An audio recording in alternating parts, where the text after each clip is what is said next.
अस्सलामुअलैकुम वरहमतुल्लाहि वबरकातुहू। आज की इस वीडियो में मर्दाना कमज़ोरी दूर करने के लिए एक बहुत ही पावरफुल नुस्खा मैं आपको बताने लगा हूँ, क्योंकि पिछले कई दिनों से व्हाट्सएप पर लगातार मर्दाना कमज़ोरी से मुताल्लिक़ सवालात आ रहे हैं। बल्कि दिल्ली से एक भाई ने तो यहाँ तक लिखा है कि 2 साल पहले मेरी शादी हुई, 2 साल तक सब कुछ ठीक ठाक चलता रहा, लेकिन अब हालात ये हो गए हैं कि हम इस्त्री करने को दिल ही नहीं चाहता, इरेक्शन भी नहीं होता, जिसकी वजह से मेरी बीवी के साथ मेरा रिश्ता ख़राब होता जा रहा है। इसका हल बयान फरमाएं। लिहाजा इसी तरह के मिलते जुलते सवालात की बिना पर एक बहुत ही मुजर्रब और आजमूदा नुस्खा मैं आपको बताने लगा हूँ। इसको आप अच्छी तरह नोट कर लीजिए। साथ ही आपको ये भी बताया जाएगा कि हम इस्त्री करने का सही टाइम क्या होना चाहिए, क्योंकि बाज़ औक़ात गलत टाइम पर गलत वक्त पर हम इस्त्री करने की वजह से भी मर्द को मर्दाना कमज़ोरी लाहिक हो जाती है। लिहाजा हम इस्त्री कब करना चाहिए ये भी आप इस वीडियो में जानेंगे। देखिए, अक्सर ऐसा होता है कि शादीशुदा जोड़े रात का खाना खाने के फ़ौरन बाद रात के इब्तिदाई हिस्से में हम इस्त्री कर लेते हैं, जिसकी वजह से दोनों को कमज़ोरी लाहिक होने लगती है। शौहर भी कमज़ोर होने लगता है, बीवी भी कमज़ोर होने लगती है, क्योंकि खाना अच्छी तरह हज़म नहीं हो पाता, जिसकी वजह से कई तरह के मसाइल पैदा हो जाते हैं और ये चीज़ मियाँ बीवी दोनों के लिए मोटापे का भी सबब बन सकती है।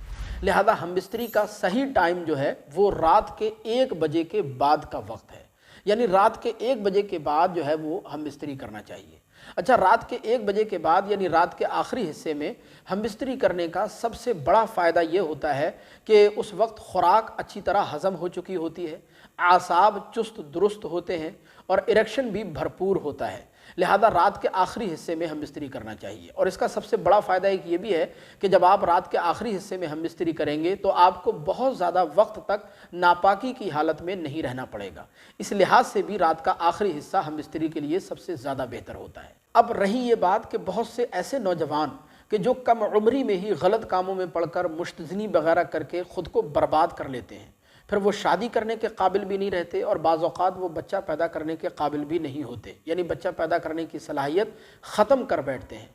लिहाजा ऐसे ही मायूस लोगों के लिए और ख़ुसूसन ऐसे लोगों के लिए जो नामर्दी का शिकार हो चुके हैं या मर्दाना कमज़ोरी का शिकार हो चुके हैं या हम इस्त्री करने को जिनका दिल नहीं चाहता, इरेक्शन नहीं होता, उनके हार्मोन्स जो है वो बिल्कुल लो हो चुके हैं, ऐसे ही मायूस लोगों के लिए ये नुस्खा मैं आपको बताने लगा हूँ। इस नुस्खे को आप अच्छी तरह नोट कर लीजिए। ये किसी भी अच्छे पंसारी की दुकान से आपको आसानी से मिल जाएगा। नुस्खा इस तरह है कि दारचीनी जो लकड़ी की शक्ल में होती है, तो दारचीनी 2 माशा लेनी है और लौंग 2 तोला, जायफल 1 तोला, जावित्री 1 तोला, ज़ाफ़रान 3 माशा और अंबर ये 6 माशा और जिनसिंग 6 माशा। जिनसिंग ये चाइनीज़ एक बूटी होती है जो अच्छे पंसारी के यहाँ आपको आसानी से मिल जाएगी।